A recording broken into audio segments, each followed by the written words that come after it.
O ministro da Educação, Milton Ribeiro, foi exonerado do cargo nesta segunda-feira. Milton Ribeiro é o quarto ministro da Educação da gestão Jair Bolsonaro. Antes foram nomeados para o cargo o Ricardo Vélez Rodrigues, Abraham Weintraub e Carlos Alberto Decotelli.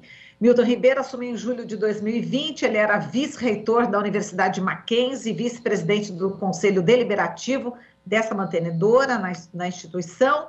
A saída acontece uma semana depois da divulgação de um áudio pela Folha de São Paulo, em que Ribeiro afirma que o governo federal prioriza a liberação de verbas a prefeituras ligadas a 2 pastores. De acordo com denúncias sem cargos, os líderes religiosos atuam em um pequeno esquema informal de liberação de verbas do MEC, lideram aí, portanto, um gabinete paralelo no MEC. Já tinha um gabinete paralelo na saúde e depois agora no MEC. E a gente vai repercutir essa saída do ministro da Educação com a Tânia Dornelas, ela que é assessora de advocacy da campanha nacional pelo direito à educação. Olá, Tânia, bom dia, seja bem-vinda.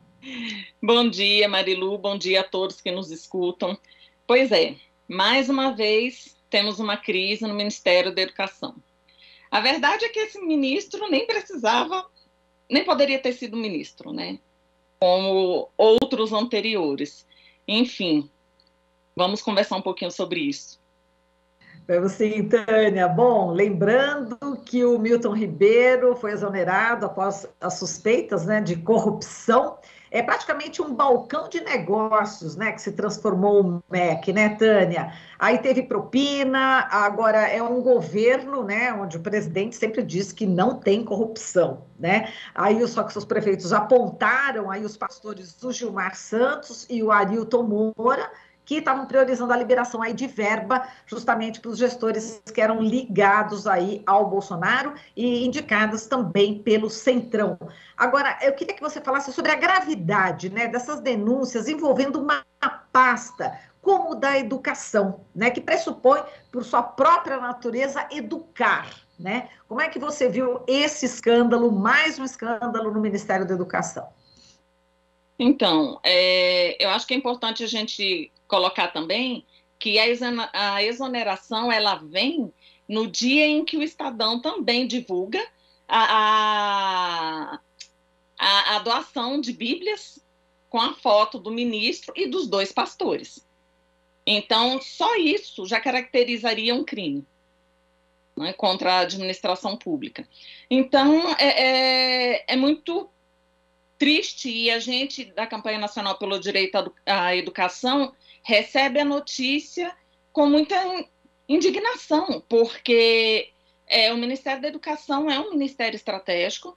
Se nós queremos um desenvolvimento sustentável e sustentado, não há como concretizar esse desenvolvimento se não for por meio da educação, porque ela afeta todas as outras dimensões. Então, é inadmissível que um gestor público que ele ignore praticamente todos os princípios da gestão pública, porque é isso que está acontecendo, ignora todas as dimensões, ignora a transparência, ignora a ética, ignora a impessoalidade, a moralidade administrativa, a publicidade dos atos e a eficiência. Então, é inaceitável que um gestor em um cargo tão importante dentro de um governo, participe de ações de corrupção e de improbidade administrativa que afetam diretamente o erário público.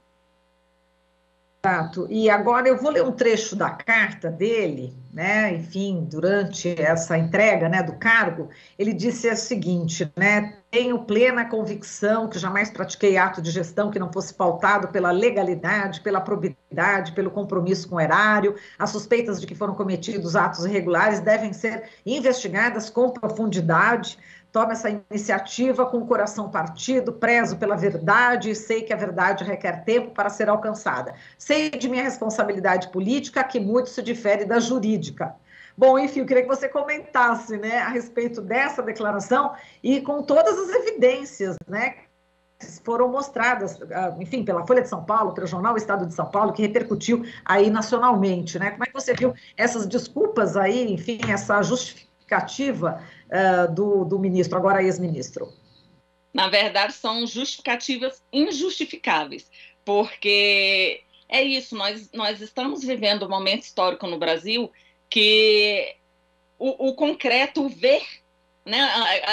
São Tomé falava ver para crer, mas já não adianta mais ver para crer, porque é impossível que com provas materiais, porque são provas materiais, são áudios, é uma Bíblia com uma fotografia, que com todas essas provas ainda se tente justificar o injustificável, sabe? Que é a continuidade da corrupção, que não há, na verdade, nenhum combate à corrupção. O que nós temos é uma fragilização de espaços, inclusive de controle. O que nós temos é uma falta de transparência de dados, inclusive com um apagão de dados, não só na educação.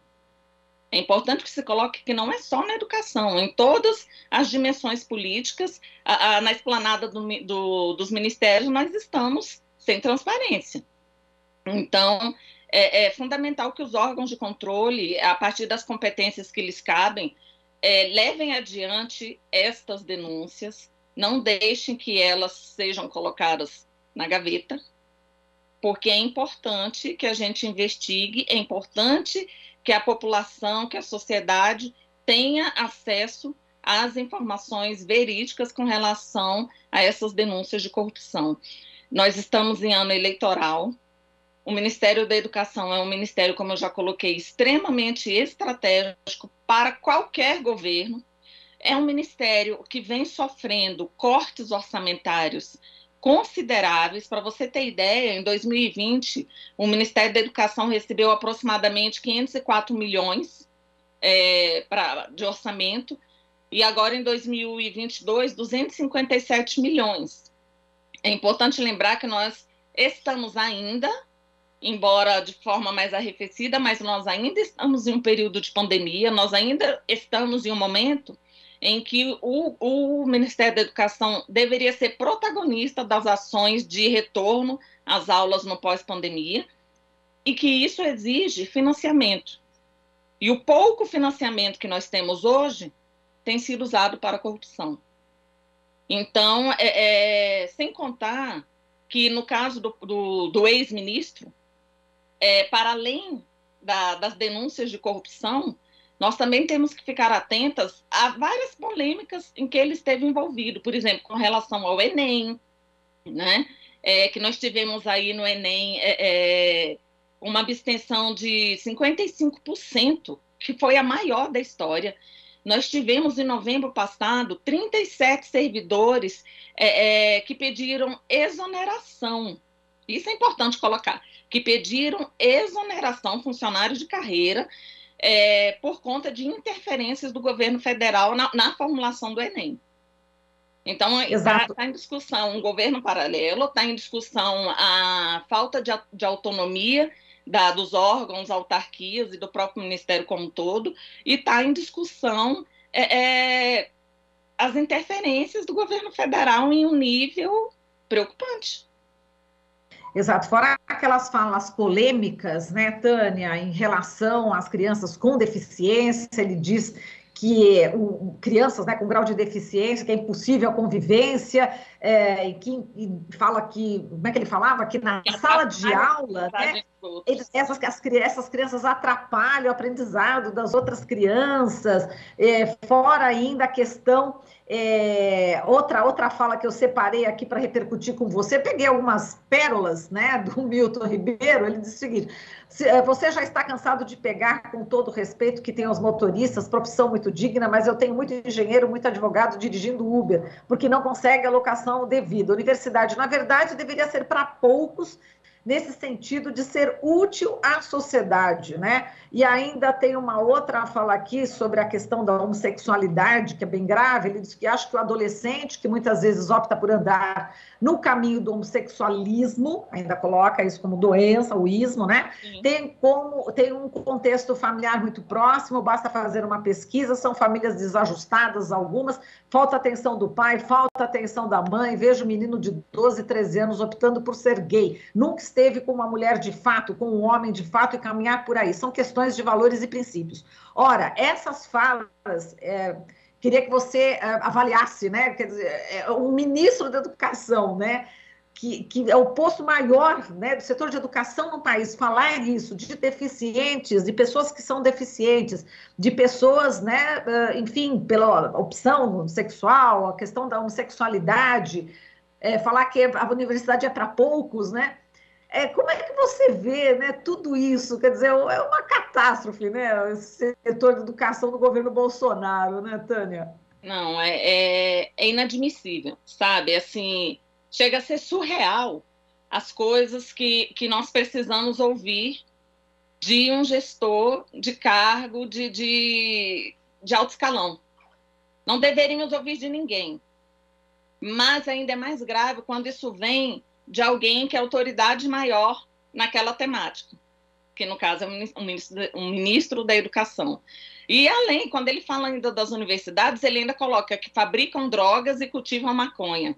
Vai mais ou menos na mesma linha do Ricardo Vélez, que as universidades são a balbúrdia. Que bom que temos balbúrdia nesse país.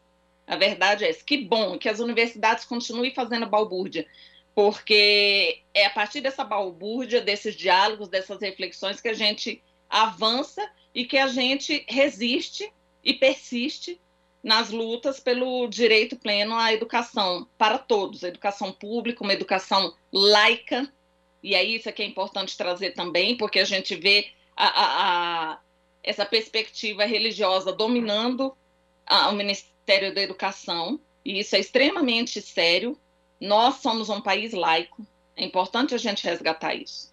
Independente das religiões, poderia ser qualquer uma. A religião é algo no âmbito particular, ela não pode extrapolar e vir para esse âmbito público e o âmbito político. Nós, na história, já descolamos isso há muito tempo, e agora nós estamos voltando a isso aqui no Brasil, né? Com relação à educação inclusiva, foram falas tão desrespeitosas com as pessoas com deficiência que gerou todo um movimento também, né, dessas pessoas, das associações, porque é simplesmente um absurdo. Quando ele coloca que criança com deficiência é de impossível convivência, sabe? São questões assim que beiram o inimaginável. Então, assim, todas essas polêmicas que o Ministério da Educação está envolvido nos últimos anos fragilizam, isso eu acho que é o mais importante, principalmente nesse período de eleição. Essas denúncias, essas polêmicas, esse entra e sai de ministro, isso fragiliza e muitas vezes inviabiliza a implementação de uma verdadeira política pública de educação.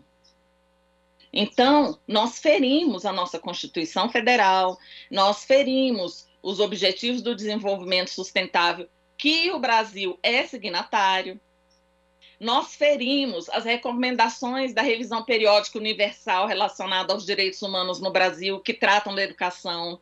Então, nós temos várias dimensões de descaso com relação aos marcos legais relacionados à educação brasileira e os marcos legais também relacionados a tratados e pactos internacionais que o país ratificou. Sem contar que nós estamos vivendo um momento extremamente sensível na educação, no pós-pandemia, que é a exclusão escolar. Nós temos milhares de crianças e adolescentes fora das escolas. Então, ao MEC não faltam problemas a serem resolvidos, não faltam desafios a serem enfrentados. Mas, para além desses desafios, nós ainda temos que lidar com pessoas que assumem uma pasta tão estratégica e que não têm o mínimo de lastro para garantir que realmente o direito à educação seja garantido. E é importante colocar que, sinceramente, eu não vejo muita mudança daqui para frente. O que nós temos? Nós vamos ter, quem vai assumir agora é o atual secretário executivo, que é o Victor Veiga, que era, né, o secretário executivo, que agora assume interinamente, mas que também não tem uma formação relacionada à educação. Tem uma formação boa, mas para outra área.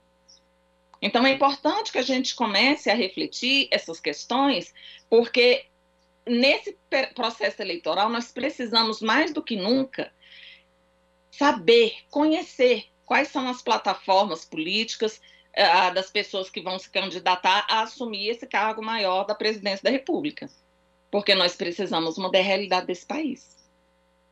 Exato. E a questão das fake news, né? A gente precisa combater porque, enfim, esse processo educativo, né? No período eleitoral também é muito importante para que as pessoas saibam, como você falou, é preciso saber exatamente os candidatos, enfim, qual que é o programa de governo e combater. E como é que a gente combate isso nessa questão da educação? Tem muita gente ainda que não tem o domínio total das informações, né, Tânia? As informações verdadeiras, né?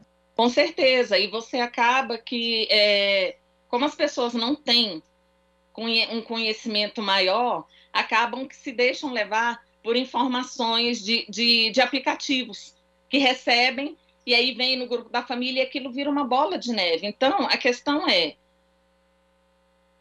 sabe, a primeira coisa é a pedagogia da pergunta. Será que isso é de verdade? Né? Será que isso é realmente verdade, isso que eu estou lendo? Questiona, procura. Hoje em dia todo mundo tem acesso à internet. Talvez não tenha um computador, mas tem o celular ali, ó. Joga no Google e pesquisa. Você vai encontrar informações importantes que te ajudam a refletir sobre a veracidade ou não das notícias que você recebe. Né? E é importante a gente colocar que o Brasil está hoje na posição 96 no índice de percepção de corrupção, que foi divulgado no final do ano passado pela Transparência Brasil. Então, nós precisamos avançar no combate à corrupção, mas avançar de forma efetiva, não no discurso, porque no discurso todos avançam. Agora, nós precisamos de ações. Tá certo, Tânia. A gente agradece aqui a sua participação. Muitíssimo obrigada e até uma próxima oportunidade. Eu que agradeço. A campanha nacional pelo direito à educação vai continuar acompanhando, denunciando todos os desmazelos que têm acontecido no âmbito do direito à educação, e a gente se coloca à disposição para debates futuros. Obrigada. Falamos aqui com a Tânia Dornelas, assessora de Advocacy da campanha nacional pelo direito à educação. Você está ouvindo Jornal Brasil Atual. As notícias que os outros não dão.